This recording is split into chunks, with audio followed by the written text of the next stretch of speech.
Ma'asyiral muslimin, usikum wa nafsi bitaqwallah faqad fazal muttaqun. Sungguhnya Allah Rabbul Alamin telah menciptakan kita di atas fitrah.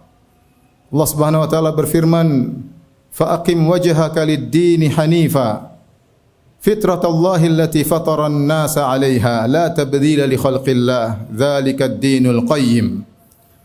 Kata Allah, luruskanlah wajahmu kepada agama yang lurus, ya, fitratallahi allati fatara an-nasa 'alaiha, yang Allah telah menciptakan manusia di atas fitrah tersebut. Tidak ada perubahan terhadap ciptaan Allah tersebut, terhadap fitrah tersebut. Inilah agama yang lurus. Kemudian juga dalam satu hadis Rasulullah SAW bersabda, "Kullu mauludin yuladu 'alal fitrah, fa abawahu yuwahhidanihi aw yunassiranihi aw yumajjisanihi." Setiap anak terlahirkan di atas fitrah, yaitu fitrah tauhid. Akan tapi kedua orang tuanya memberi pengaruh sehingga kedua orang tuanya menjadikan dia Yahudi atau menjadikan dia Nasrani atau menjadikan dia Majusi. Dalam hadis qudsi Allah Subhanahu wa taala berfirman, "Khalaqtu ibadi hunafa." Aku ciptakan hamba-hambaku dengan hanif. Hanif yaitu condong kepada tauhid dan menjauh dari kesyirikan. Fajtalat humus syayatin, akan tapi syaitan menggelincirkan mereka. Ini semua dalil bahwasanya manusia diciptakan di atas fitrah.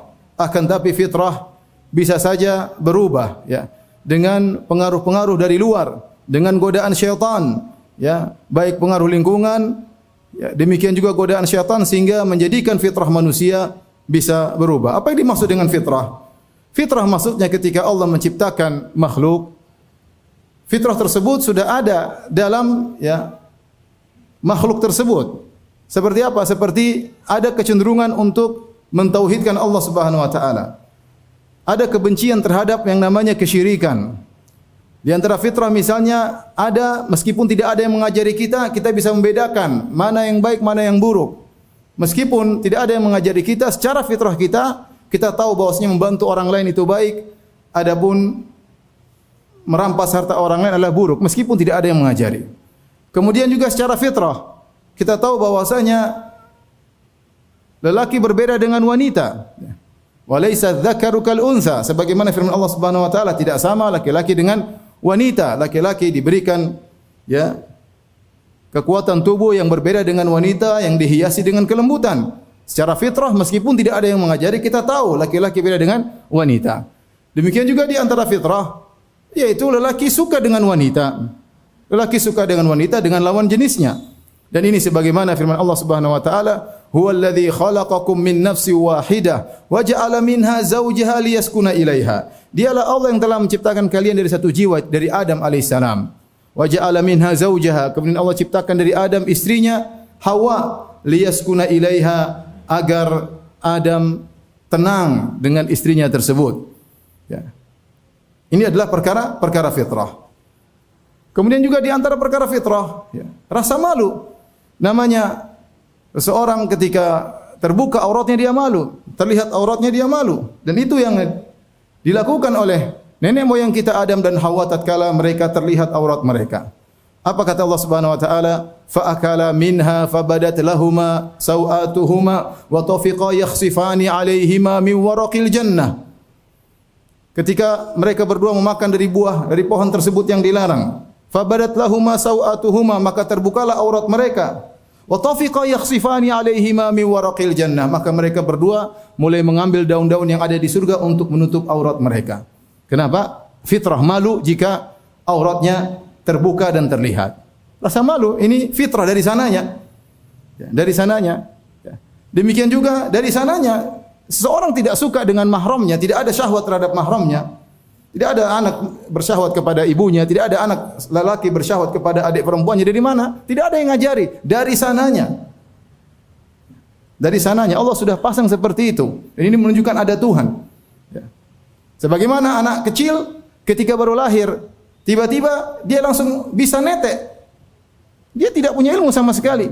Seandainya satu profesor di dunia ini berkumpul seluruh profesor untuk ngajarin si anak untuk melakukan hal yang lain tidak akan mampu. Ini enggak ada yang ngajari, tiba-tiba ketika nempel di susu ibunya langsung dia bisa nyedot. Siapa yang ngajarin? Dari sananya.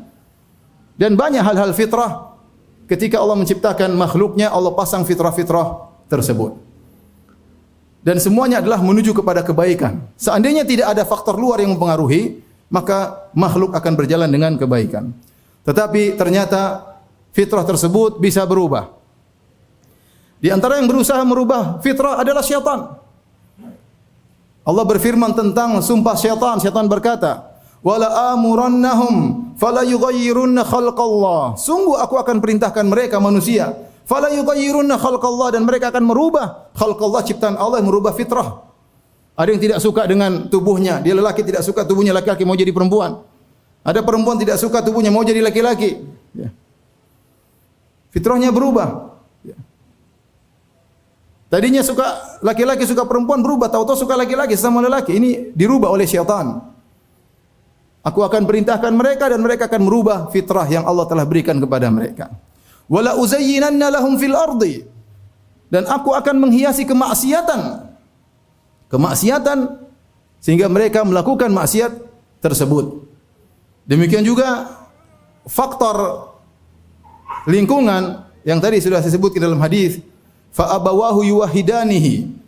Seorang anak lahir di atas fitrah tapi kedua orang tuanya mempengaruhi sehingga bisa menjadikan sang anak jadi Yahudi atau Nasrani atau Majusi. Berarti fitrah bisa berubah dengan faktor lingkungan atau faktor syaitan. Dan inilah yang terjadi, ma'asyiral muslimin. Bagaimana fitrah-fitrah yang Allah tanamkan pada diri manusia berubah. Lihatlah bagaimana kaum Lut. Lut alaihissalam, Allah utus kepada kaum al-mu'tafikat, negeri-negeri yang mempraktekkan homoseksual. Ya. Yang belum ada umat yang melakukan homoseksual seperti mereka. Mereka yang pertama kali ya berkreasi dalam maksiat, berinovasi sehingga melakukan homoseksual. Kata Allah Subhanahu wa taala, "Wa Lutan idz qala liqaumihi atatuna al-fahishata ma sabaqakum biha min ahadin minal alamin. Innakum latatuna ar-rijala syahwatan min dunin nisa bal antum qaumun musrifun." Dan ketika Lut berkata kepada kaumnya, "Apakah kalian ya melakukan perbuatan keji homoseksual yang tidak pernah seorang pun dari kaum-kaum sebelum kalian yang melakukannya? Kalian mendatangi lelaki dan kalian meninggalkan wanita. Sungguh kalian adalah kaum yang terlalu berlebih-lebihan." Bagaimana bisa terjadi? Syaitan yang merubah itu semua. Namanya maksiat, pertama kecil, apalagi perubahan fitrah. Merubah fitrah tidak mudah, tapi syaitan sabar dalam merubah fitrah manusia. Dari perkara kecil, kemudian disirami dengan hawa nafsu, kemudian dibumbui dengan pendapat-pendapat, akhirnya maksiat tersebut menjadi biasa, dan bahkan kalau ada yang mengingkari maksiat tersebut menjadi tercela. Dan itu yang terjadi pada kaum Lut. Mereka melakukan maksiat yang luar biasa, yang melanggar fitrah, sampai begitu hebatnya mereka bermaksiat, mereka melakukan praktik homoseksual di depan umum. Kata Nabi Lut alaihissalam, "Wa ta'tuna fi nadikumul munkar," yaitu kalian melakukan pesta seks homoseksual di tempat pertemuan kalian, tidak punya malu lagi. Melakukan homoseksual sudah perkara yang menyelisih fitrah, apalagi terang-terangan saling melihat di antara mereka. Sampai-sampai Lut alaihissalam yang tidak mau melakukan itu semua, tidak mau melakukan itu semua, dan keluarganya dianggap orang aneh. Apa kata mereka? "Akhriju ala Lutin min qaryatikum innahum unasu yatatahharun." Keluarkanlah, usirlah Lut dan keluarganya dari negeri kalian. Sungguhnya mereka adalah kaum yang sok suci. Jadilah sesuatu yang benar terlihat aneh. Ini syaitan pernah berhasil merubah fitrah kaum Lut. Oleh karenanya mereka diazab dengan azab yang luar biasa, di mana Allah mengatakan, "Wa ja'alna 'aliyaha safilaha." Kami angkat mereka, kami cungkil negeri mereka, kami bawa ke atas, kemudian kami balik. Kenapa diazab dengan seperti itu? Karena mereka telah merubah, membalik fitrah mereka. Dan di zaman sekarang sama, banyak fitrah dirubah. Lihatlah bagaimana kondisi orang-orang kafir ya. Mereka berinovasi dalam kemaksiatan sampai bukan hanya homoseksual ya. Bahkan mereka melakukan hubungan seksual dengan hewan. Dan ini sudah di luar akal, di luar fitrah, tapi mereka melakukan. Bahkan mereka melakukan homoseksual atau melakukan hubungan seks dengan mahram mereka, dengan ibu mereka, dengan adik perempuan mereka, dihiasi oleh syaitan menjadi indah. Dan itu terjadi. Bahkan mereka agar menjadikan hal ini benar-benar tidak ada yang mengingkari, mereka melegalkan, dan terlalu banyak negara ya yang melegalkan pernikahan sejenis. Bahkan di tanah air sudah beberapa kali usaha untuk melegalkan perbuatan tersebut agar sesuatu yang bertentangan dengan fitrah menjadi biasa. Justru nanti kalau kita mengingkari, kita yang jadi aneh, dianggap aneh oleh mereka. Di antara fitrah yang dirubah oleh orang-orang barat adalah perbedaan antara laki dan wanita. Jelas Allah mengatakan, "Walaisa dzakaru kal untha", tidak sama antara laki dengan wanita. Laki diciptakan dengan tubuh yang kuat, wanita dengan penuh kelembutan. Sekarang mereka ingin samakan. Ingin laki-laki sama dengan wanita, mau keluar sana, kerja ke sana kemari, ya. Mau disamakan. Ini adalah bentuk ketidakadilan. Bagaimana mau disamakan laki-laki dengan wanita? Menyamakan laki-laki dengan wanita adalah bentuk penghinaan terhadap wanita. Bukan penghormatan, tapi penghinaan terhadap wanita. Sehingga wanita juga harus kerja, ya. Dan yang lainnya. Lihatlah Allah Subhanahu wa taala ketika menghukum Adam dan Hawa kemudian diturunkan di atas muka bumi. Apa kata Allah Subhanahu wa taala? Wa qulna ya Adamu inna hadza aduwwun laka wa li zawjika fala yukhrijannakuma minal jannati fatashqa. Dan kami berkata kepada Adam, ya Adam, sungguhnya iblis adalah musuh kalian berdua, yaitu musuhmu dan Hawa. Fala yukhrijannakuma, jangan sampai iblis mengeluarkan kalian berdua dari surga menuju bumi, fatashqa, maka kau akan sengsara. Allah mengatakan maka engkau Adam. Allah tidak mengatakan maka kalian berdua sengsara, tapi Allah mengatakan maka engkau wahai Adam sengsara. Apa kata para ahli tafsir? Ini dalil bahwasanya Adam lelaki ketika diturunkan di bumi bersama istrinya, dia yang cari nafkah, dia yang bekerja, istrinya di rumah dimuliakan. Sekarang dibalik oleh orang-orang barat ya, yang kita terpukau dengan kemodernan mereka, kehebatan mereka, ikut-ikutan mau menyamakan laki-laki dengan wanita. Lihatlah di antara fitrah yang telah berhasil dirubah oleh syaitan adalah rasa malu. Lihat ketika Adam dan Hawa tadi sudah saya sebutkan, ketika makan dari buah tersebut, fa akala minha fabadat lahuma sawatuhuma wa tafiqa yakhsifani alaihima min waraqil jannah. Ketika mereka makan terbuka aurat mereka, maka mereka lah mulai menutup aurat mereka dengan daun-daun yang ada di surga, malu dilihat sama orang lain.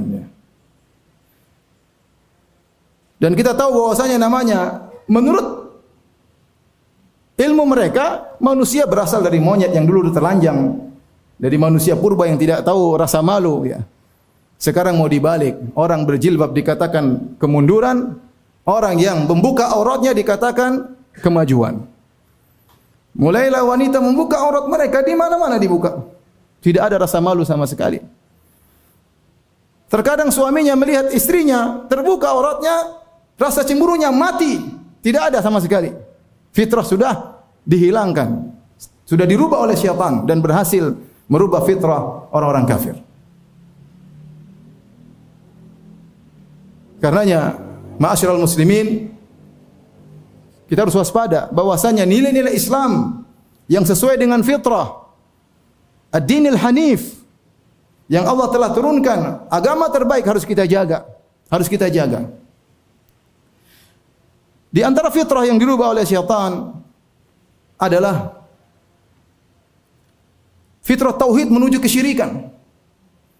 Ya akhi, kita semua tahu bahwasanya yang berhak disembah adalah Tuhan pencipta alam semesta. Asalnya manusia tidak mau menyembah makhluk semisalnya, enggak mau. Apalagi menyembah makhluk yang lebih hina daripada dia. Lihatlah bagaimana, jangankan manusia, sampai burung hudhud fitrahnya jalan. Ketika dia melapor kepada Nabi Sulaiman, dia berkata, "Inni wajadtu imra'atan tamlikuhum wa utiyat min kulli syai'in wa laha 'arsyun 'azim wajadtuha wa qaumaha yasjuduna lisyamsi min dunillah fazayyana lahumus syaitanu a'malahum wa zayyana lahumus syaitanu a'malahum fasaddahum 'anis sabil fahum la yahtadun." Ketika Sulaiman berkata, "Wahai Hud, kenapa kau terlambat?" Dia mengatakan, aku pergi ke negeri Sabah, aku mendapati seorang ratu yang memiliki singgasana yang indah dan diberikan segala macam kemewahan. Ya. Dan aku dapati dia dan kaumnya sujud kepada matahari. Lihat, Hud tidak terima. Ini kesyirikan. Bagaimana manusia menyembah matahari, menyembah sesama makhluk. Tapi apa kata Hud? Wa zayyana lahumus syaitan. Syaitan yang menghiasi amalan mereka sehingga menjadikan mereka memandang sujud kepada matahari adalah suatu perkara yang baik. Sekarang lihat bagaimana kita dapati sebagian manusia beribadah kepada hewan. Bagaimana manusia otaknya taruh di mana? Kemudian dia ambil patung, dia pahat, kemudian dia sembah patung tersebut. Otaknya taruh di mana? Fitrahnya sudah berubah. Bagaimana manusia kemudian menyembah sapi, hewan yang lebih hina daripada dia. Kemudian dia bisa menyembah sapi tersebut. Dan bagaimana manusia menyembah mayat yang sudah dikubur. Sementara dia tahu bahwasanya mayat tersebut tidak bisa apa-apa. Makanya dia yang mandikan mayat tersebut. Kalau mayat bisa mandi sendiri, ngapain kita mandikan? Makanya dia yang pakaikan baju bagi mayat tersebut, kain kafan. Makanya dia yang solatkan mayat tersebut, karena mayat tersebut sudah tidak bisa solat. Makanya dia yang mengantarkan mayat tersebut ke rumahnya, masuk dalam kuburan, karena mayat tersebut tidak bisa jalan sendiri. Lantas kemana pergi akal mereka ketika sudah dikuburkan, kemudian dia minta kepada mayat tersebut. Tetapi syaitan menghiasi. Aqulu qawli hadza astaghfirullah li wa lakum wa lisa'il muslimin min kulli dhanbin wal khati'ah astaghfiruhu innahu huwal ghafurur rahim.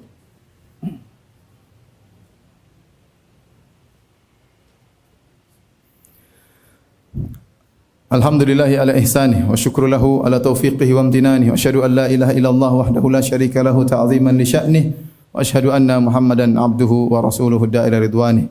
Allahumma salli alaihi wa ala alihi wa ashabihi wa ikhwani. Ma'asyiral muslimin, kita di tanah air muncul dai-dai yang ingin merubah fitrah, bangga dengan perubahan fitrah, yaitu dari dai liberal yang mereka sangat menyedihkan bagi kita, yaitu mereka adalah sebagian mereka dosen-dosen bukan di universitas umum, bahkan universitas Islam, yang mereka menyerukan hal-hal yang bertentangan dengan fitrah manusia. Di antara mereka ada yang mengatakan bahwasanya homoseksual adalah halal, ya. Bahkan ini adalah anugerah dari Tuhan, dari sananya, maka tidak boleh diingkari. Ya, bahkan di antara mereka ada yang berusaha untuk melegalkan agar gol undang-undang tentang dibolehkannya homoseksual di tanah air. Bahkan mereka memperjuangkan akan hal ini. Di antara mereka, ya, ada yang mengatakan bahwasanya semua agama sama. Islam yang tauhid, yang mengajarkan penyembahan terhadap pencipta alam semesta, mau disamakan dengan agama-agama yang lain. Yang mengajarkan menyembah kepada manusia, menyembah kepada mayat, menyembah kepada batu, menyembah kepada hewan, menyembah kepada matahari. Ya.